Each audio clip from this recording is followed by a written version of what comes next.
On behalf of the National Historic Cheesemaking Center located in Monroe, Wisconsin, welcome to our interviews of current cheesemakers in Greene County and Wisconsin. Today is Thursday, September 20th, 2012. My name is Virgil Leopold along with Don Sorn on video. And you can see we are at the Babcock Hall Dairy Store in Madison, Wisconsin on the University of Wisconsin campus. You're going to say, why are you at a dairy store when you're interviewing cheesemakers? Well, a lot of people don't realize that behind the dairy store is a cheese factory. And the master cheesemaker that is there is Gary Grossen, who is from Greene County. He is now the head cheesemaker here on campus. So we're going to go inside. We're going to take a look at some of the trophies that Gary has won as the cheesemaker, and then we're going to visit with Gary. So let's go inside and see the trophies and Gary. Well, we're inside the dairy store right now, and behind me are some of the awards that Gary Grossen, Master Cheesemaker, has won over the years. I know one of the times he was in an international competition with his Gouda cheese, came in second, and the first, third, fourth, and fifth places were from the Netherlands, which is known for its Gouda cheese. So Gary has done very well, so we'll go inside now and visit with Gary inside the cheese factory. Well, Gary, thank you for interviewing with us today. So it's nice. We're inside now the factory that's here. But, you know, you haven't always been here. No. So go some of the history that it's with you. Because I know we're in Greene County, so... Yeah. Well, I was born and raised at Prairie Hill Cheese, my mother and father. Okay. Where's Prairie Hill, Gary? South of Judah. Okay. South of Monroe, Judah, 10 miles. Right, okay. Right, just about a half mile from the Illinois border. Okay. Anyways, I was born and raised there. My mother and dad started there in 1949. And 1951 is when I come into this world. and well, you know, as it was just like being on a farm when you was very little, you had chores to do. Right. One of the first things I remember doing is we had all the canned milk, you know. Sure. So at that point there was no bulk tanks at that point. It was all canned milk, and one of my first jobs was I had to paint the numbers on the cans. So each farmer had their own set of cans. Correct. And then we had a set of cans also, and ours were like, say the number, farmer number, patron number 8. Our cans were A8 and his cans were just plain 8. Anyways, paint numbers on the cans, and then we had to make cheese boxes. My sister and I always had to make the Swiss cheese boxes, and instead of just getting them all done at one time, there's 2 parts to them. We'd set them up. One would do the bottoms, and the other would sit in the cheese shelves and watch. When the one got one done, round? No, the block. The blocks. Yeah, okay. The blocks. All right. And then when we got the bottom set up, then the other one got down all the shelves and put the tops in, and then the other got in the shelf, you know. So, but we got them done. Okay. Yeah. You know. That was your introduction. Introduction, yeah. And well, before that was we made a lot of wheels. Okay. Swiss, and Dad would stack the wheel lids on the floor, and then you get there with your brush and pail of soap water and wash Swiss wheel lids. Oh, that was one of the first things. All right.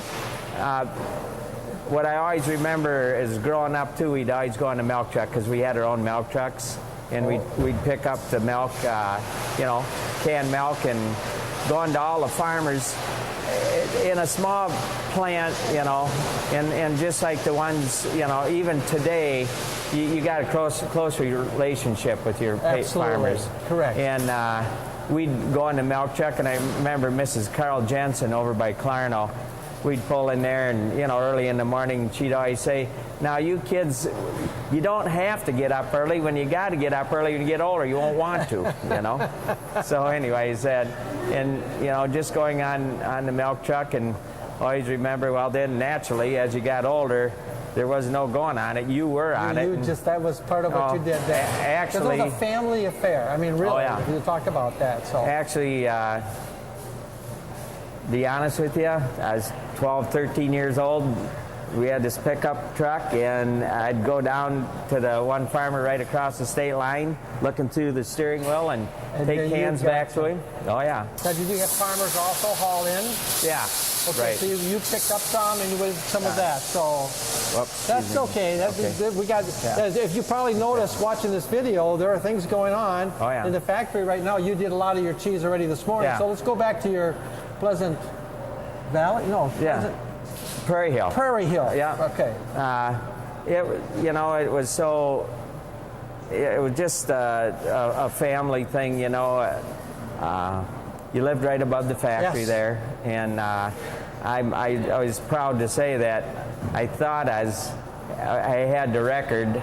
51 years lived right above the factory, but I think Steve's creeping up on me. Okay. Settler, I think. Settler's been there a long time, hasn't he? Yeah, that's quite right. a long time, but 51 years, you know, and you know, it's so.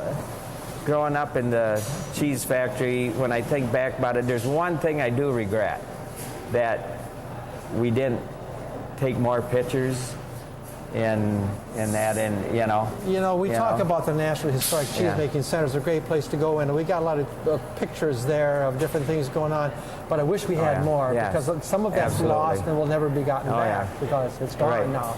But anyways, you know, we made all Swiss. We had 14 copper kettles in there, and I always remember in the flush of the year, if you know what the flush of the year was. No. Okay, that's when in the spring when the cows go out on the grass and the milk volume picks up dramatically. Dramatically.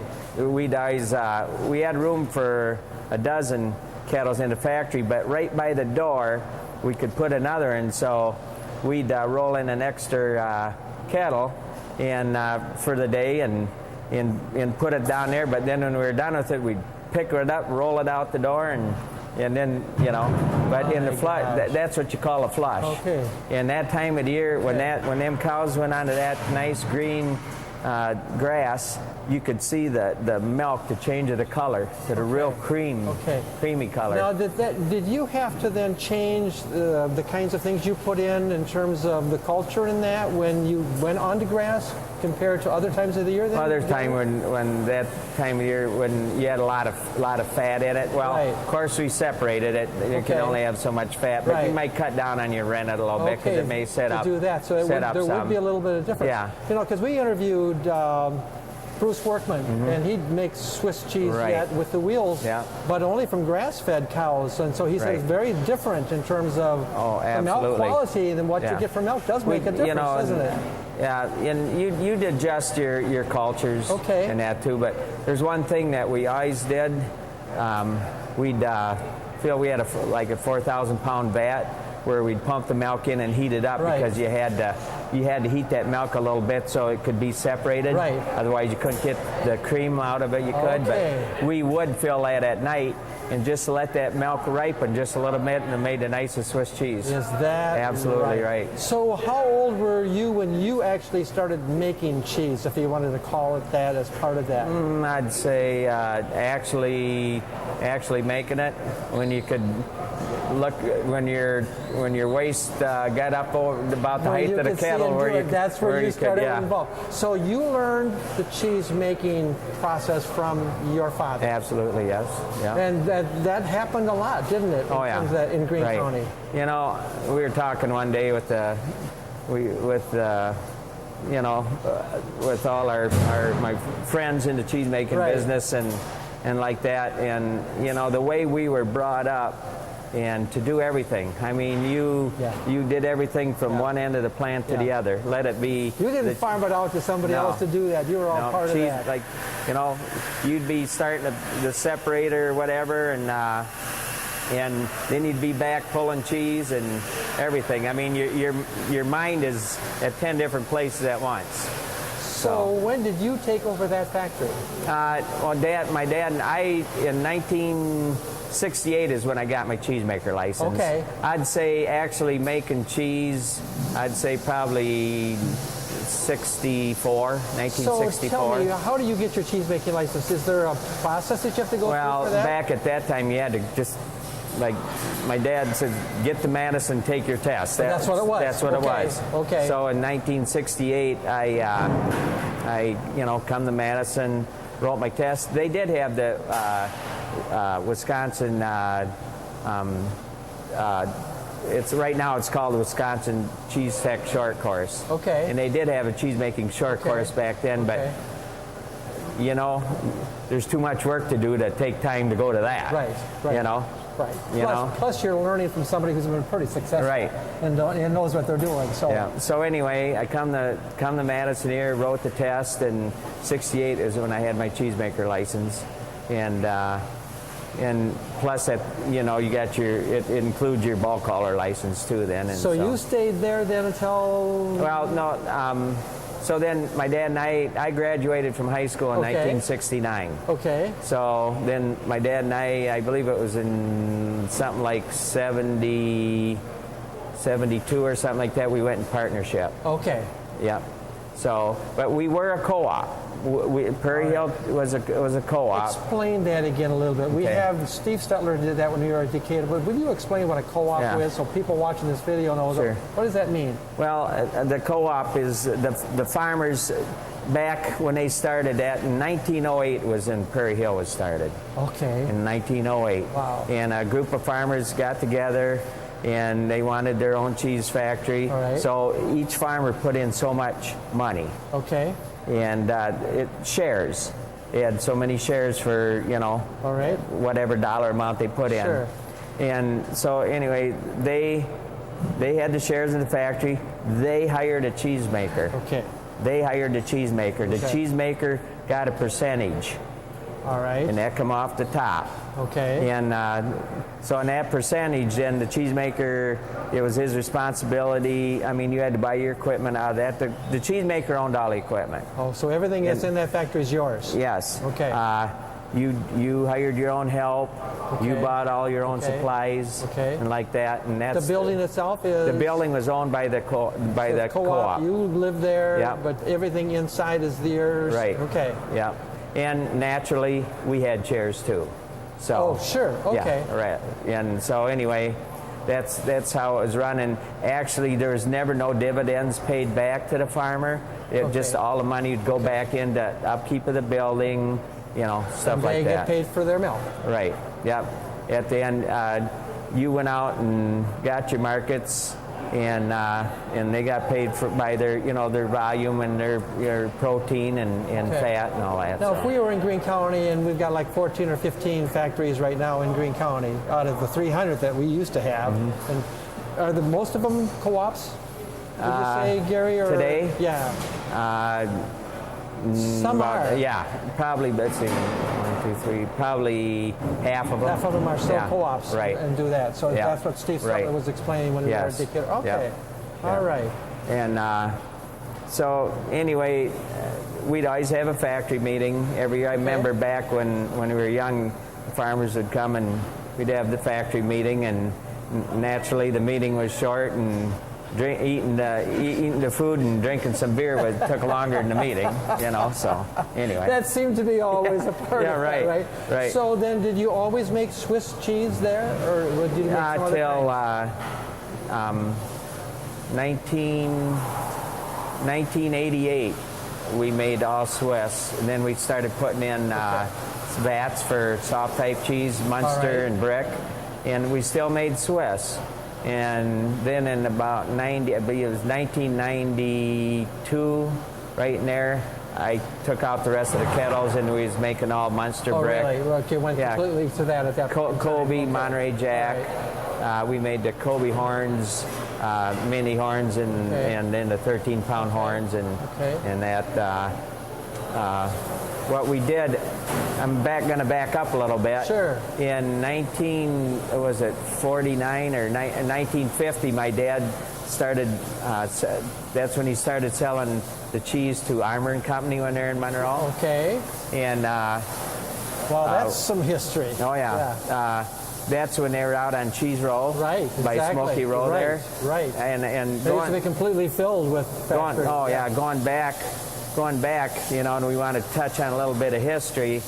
That was a special day when on Tuesdays is when we graded cheese. We had, I remember, if you remember Gus Schmid. That name I don't remember. It'd be Bill's dad. Oh, okay. Yeah, Bill Schmidt's dad. Okay. Anyway, he's the cheese grader. And on Tuesdays, that's when we graded cheese. And on that day, we just about get done making cheese. But we had all the cheese boxed in the cardboard boxes. And then we'd have to finish up. And my dad and Gus then we'd bring the cheese out on the cart to the front door. Right. And we had the truck backed up to the dock. And they'd be grading the cheese while we were finishing up, and it's so unique. Jeff and Dee Weidman and Corey and I back, and I think it was 98 or something. We went to Holland one year, and we was down in Rotterdam in Germany, and in the middle of the square, they reenacted where the cheesemaker brought his cheese in, and then the cheese grater and the cheesemaker graded their cheese, and then they bartered on a price. When they grade them, then all of a sudden the buyer would get mad at the grater, and anyways, that brought back memories to me, because I remember when they'd be plugging the cheese. Gush would plug the cheese, and he'd pull that tryer out, and Dad thought it was an A, and Gush stamped it a B, and boy, there's an argument. Is that right? Oh yeah. But then then they go to the next one, then it might go the other way, So it was, when I think back about it, it was just And that set your price. Oh didn't yeah, it? yeah. Okay. Well, there's back then, you had to have a way of what it was, A, B, C, or D, and I always told the kids, if we'd have school kids come through the plant, it's like going to school, you wanted all A's, So, but it was quite a thing. Well, anyway, they get the cheese graded, the truck would be full, and that was the day everybody got in the truck.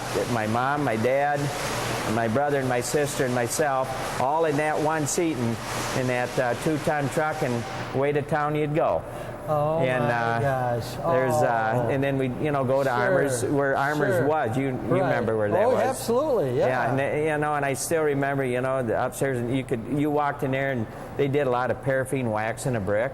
Okay. And I still can smell that to this day. They say our sense of smell really brings back memories for us. So. And then you had the upstairs, or our Dorn was the Dorn Schweigert. And we'd go up there and see him, and then they had the main level, and then the cellars. You go down in cheese cellars, and you can. Harry Hartwig worked there, and Slim Andrews, and Roy Bergman, and it was so special. But that was the day you got your supplies. We go over there when Regget's was in the other on the other side of the road, and I still remember going up them old wood steps up to Regget's. You get your supplies, and then after that, then Dad would usually stop at Huber Brewery, and they had the tapping room in there. Have a couple beers, and like that. And then you got your stuff, and then you went home and unloaded it, and then you had to load the milk cans back on the truck.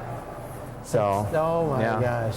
So it was it brings back a lot of memories that way. You've got some good memoes there. Oh don't you? Absolutely. So then you were there. What year did you leave that factory then? Well, getting back to he's got some history. Go ahead. But I mean, getting back to in '88, then we went into Brick Munster, and then the Kobe Longhorns and all that, and so that's what we got into after that. And in 1990 is when I bought my dad totally out. Okay. And so then in 2001 is when I sold the plant. You sold the plant, so that plant is closed now. Yes. Completely. Yeah. So that's okay. Well, after I sold it, then I stayed there with the new people for 3 years, because they wanted me to get everything changed over. And 2005 is when I started here at Babcock Hall Dairy Plant. All right. How did you happen to get up here? Well, I mean that. Well, when I stayed at Prairie Hill for the 3 years, 2 years into my second year, this is Center Dairy Research right over here. Okay. And they had I heard they was looking for a cheesemaker, and I come up and I went through all the interview stuff and like that, and they wanted me here. Well, I went back, and well, the people, I said, well, they wanted me to stay, fulfill my agreement. So I let this go, and then when I completed my 3 years, I agreed to stay there. Well, then Walter Branley was the cheesemaker here. And he retired, and they're looking for a cheesemaker, and here I am. So what kind of cheese do you make here now, Gary? I make, we'll start with the Swiss. All right. The Gouda. All right. Cheddar. All right. Monterey Jack. Colby. Ustalipa, which is your favorite. My favorite. Which is your favorite. If nobody's ever had that, they need to try that because it's super good. It sure is. Brick. I make the Marble Jack. Flavored cheeses, a dill havarti, pesto havarti. I said Swiss. So do you do Romano. research then here? No, right here? Or, no. Okay. That's Center for Dairy Research. That's the Center for Research. Yeah, I'm with in the food science department. With the UW dairy plant, Babcock Hall. Okay. Where do you get your milk? Well, they got an 88 cow dairy right here on campus. See, and I think a lot of people don't realize no, that there's a barn right here with cows right on the University of Wisconsin campus. Right now they're remodeling it, so they're not here right now. But there is 88 cows here, and that milk is on the truck, and there's some other ones on there too. But here, what we do is we tell the hauler what we need for the bottling the milk, and what I need for my cheese and the ice cream. Talk about the bottling and the ice cream. Again, I don't think a lot of people realize that it happens right here. Yeah. The bottling of the milk, here we bottle all the milk that goes to student unions. Okay, right here on the Madison campus. They do the pints, half pints, quarts, half gallons, and it's in the chocolate and the 2% and the skim and the whole milk, and they do bag in the box and then like the ice cream, which is just to die for. Well, I don't make that. I'm the sampler. That you do. I'm the sampler. Yeah. Okay. So you decide what you're going to do each day. Yeah. What we do here is, we're not here at the university, at Babcock Hall here at the university. We're not here to compete with the outside, cheesemakers. Right. It is a profit for the food science department. Okay. We market our cheese through the dairy store out here. Right. And there are some delis in like Hilldale Santry Bites. We were just someplace, and I can't. Oh, one of the wineries over by Barnaville. We saw some of the ice cream made from here. Or, excuse me, the cheese made from here. And the number one purpose of this here is education. Okay. It's all about education. So people can come here to learn how to be cheesemakers? Absolutely. We got this program set up, and it's the artisan program. Okay. Where, say, if Don or you want to get a cheesemaker license, or you got to go to the Department of Ag. Okay. And then you have to go through certain courses here at the UW here at Center Dairy Research on food safety, HACCP, pasteurization, and there's several other ones. And then you have to put in 240 hours with a licensed cheesemaker. Okay, now. And you could go, that person, or you could go any place you wanted to, you know.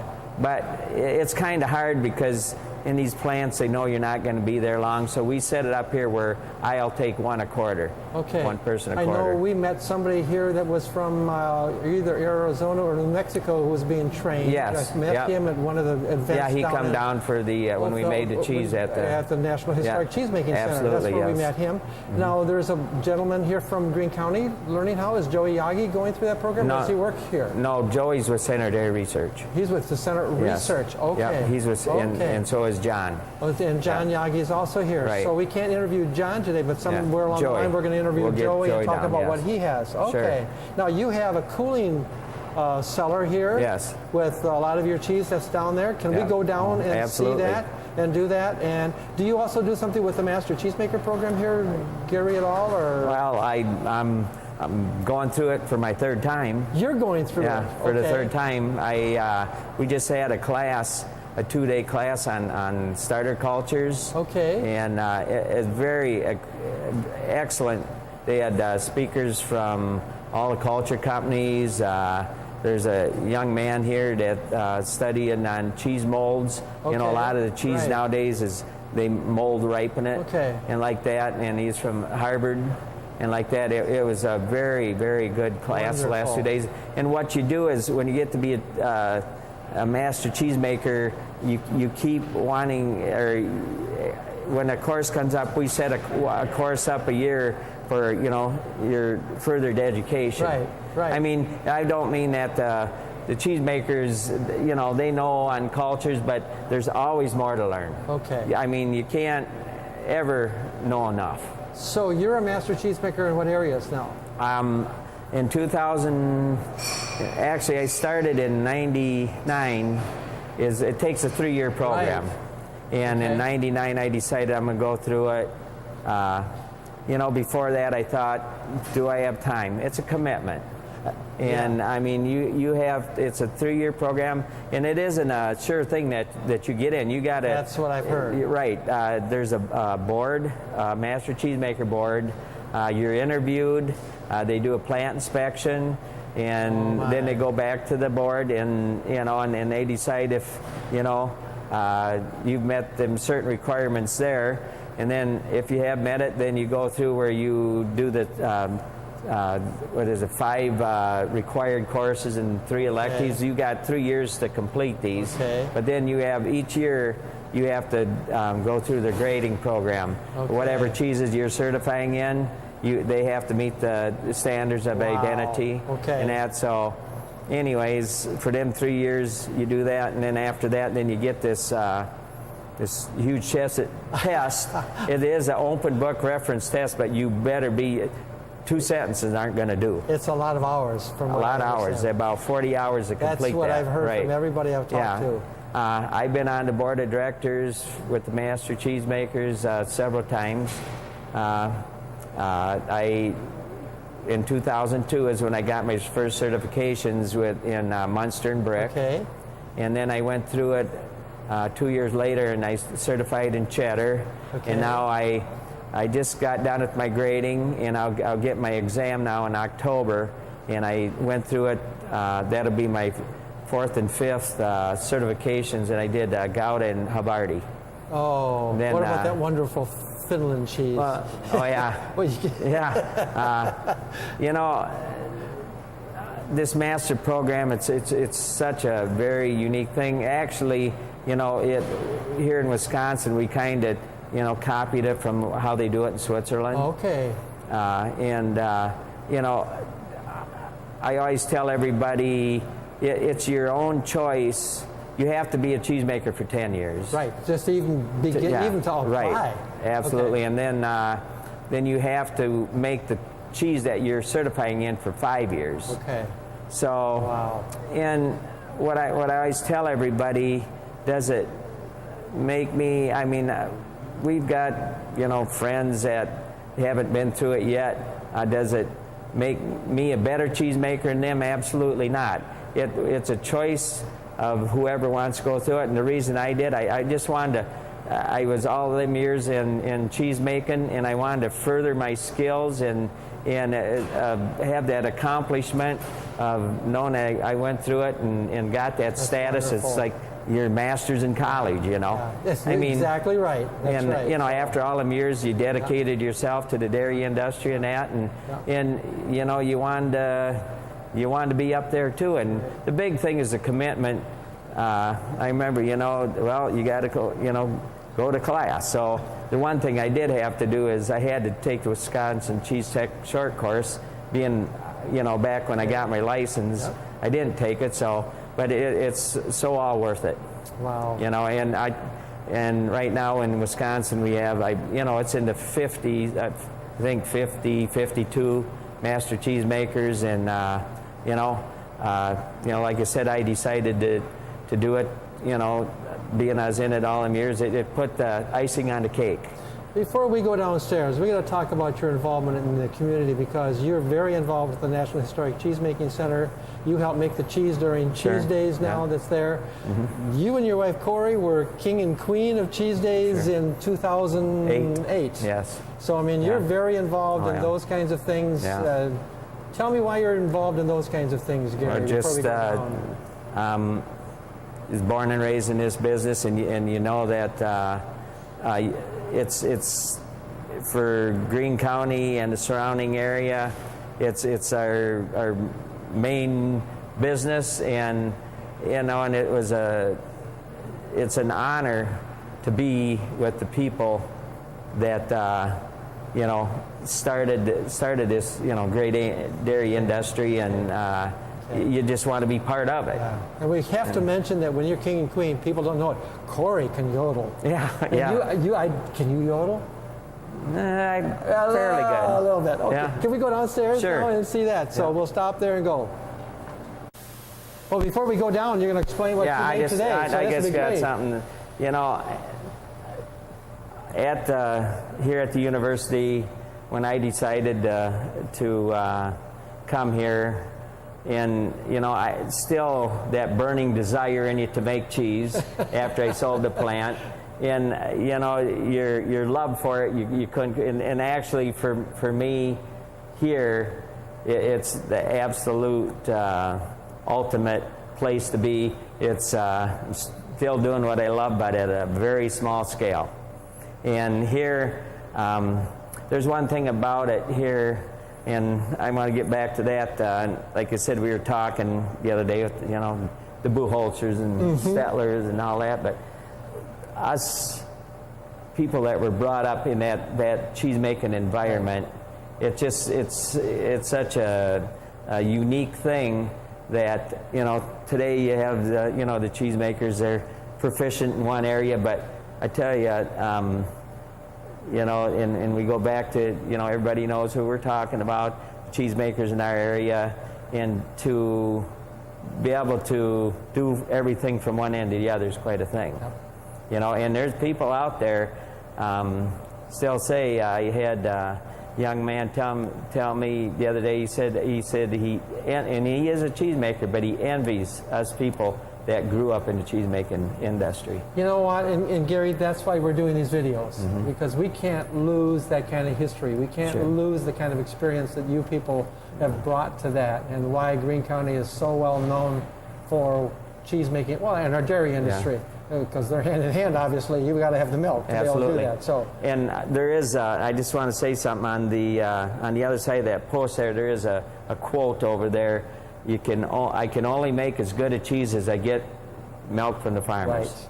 Right. We're talking about a little bit of history too. I got to go back. You made cheese 7 days a week. Everybody asked me, what did you and your dad do?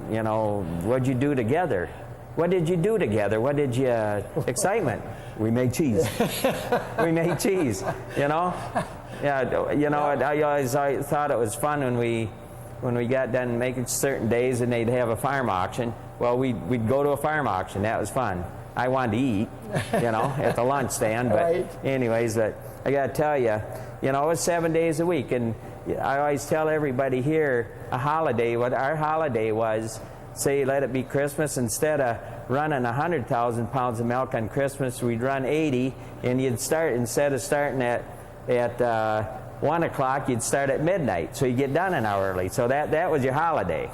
But you didn't mind it. It was the way it was. No. Yeah. We're so fortunate in Greene County. I don't think people realize just how fortunate we are. Well, and cheese making's an art. It's just something you don't, I got to tell you, there's a lot of science involved. But absolutely. I do the tours down there, and I say, here's the science to it. This is how you go. But it's an art. Yeah. I always tell them over here, when I got my students over here, and then I'll feel the curd. I said, this machine here, it's this machine here can tell you what's going on. Bruce Workman was explaining that when we went to Edelweiss. He said the grip. Right. Absolutely. I need to teach everybody, he said, in my plant, what I'm after and what they should look for, how you feel, what it should feel like when you're doing that. Nowadays, back there nowadays we do have our pH meter. And, back then we did, titratable acidity, which you still do today, but still, over here at Center Dairy Research, they have a lot of groups come in here, and they have training here. But one guy come and told me, he says the thing that he believes we're really losing, there's a lot of enclosed baths nowadays, is to be able to reach down in there and feel that curd, you know. I got to tell you one thing, though. Talk about always being busy 7 days a week. Proud to say Corey and I are going to be, the 23rd of October, we'll be married 41 years, but on our 5th anniversary, I still remember it very good. I was later in the day, and we run up, I come upstairs, you know, and about ready to go back downstairs, and she says, "Happy anniversary," and I says, "When?" She said, "All day, I guess." So, so that's being busy. And we should also say that Corey is still involved somewhat in the cheesemaking. Tell her what she does. Oh yeah, well, you know, going back, we're going back down history. My mother, and, you know, Dad were in it. They worked together. Yep. Dipping the Swiss. Right. You know, I remember that. You know, kids would be down there, and you know, Mom and Dad did it, and they had, you know, one hired man, and well, then when us kids got old enough, then they didn't need no hired man. But then when Corey and I got married, it's the same thing. Right. I mean, she was the bookkeeper and the right hand man per se, you know. So, and come down and, you know, help, you know, downstairs and everything. All cheese. I remember the first time. Can't remember. They didn't have somebody to haul cheese one day to Armour's. So I run upstairs. You got to haul cheese. You got the 2-ton truck, you know, like Roger Kubley has. Yes. And so I go out and I said, "You got to haul cheese town." Well, I never drove truck for it. You got to do it. They got to go. So anyways, she goes and she gets up to Armour's, you know, and well, she never backed up to the dock before, so they backed it up for her. And then anyways, on the way home, Corey's dad was a mechanic. Well, anyway, she gets going down the street past the rec park anyway, and smoke starts rolling up out of the floorboards. Anyway, some guys, you know, they're shut her down. Anyway, her dad happened to come and checking around here. She forgot to take the emergency brake off. Oh, okay. So anyway, but that was a start. After that, it was her job. Is that hauling right? cheese? Wow. Yeah. So And anyway. where is she now today? What does she do At Foreign today? Type Cheese does Maker's Lab. She does all the cheese testing, the Okay. pH, salts, Right. fats, moistures. Okay. Does all that. Yeah. That's great. So these are what you made today? Yeah. Monterey Jack. Stir just. And what I did is I took half of them. I just left plain, and then when I got half of them done, and I put a garden vegetable in the rest. Okay. This should be what it is. Oh. This is the so. So what all do you have in there? Oh, there's carrots, there's beets, there's leeks, there's onions, there's celery, tomatoes. And so you just experiment over time to know what you want to put in? No, Gary? no, just you know, here if I, you know, what I like to do, I only got so much cellar room here, and which we'll go down and look. But if I know something's gonna, you know, to change something or something we want to try different, okay. I can do anything I want. Yeah. So, but So you advertise it that way when you sell it? Yeah. Well, I'm making my 15 different types of cheese all the time. But what I want to do is, being I'm limited on space here, is maybe make like a cheese a month.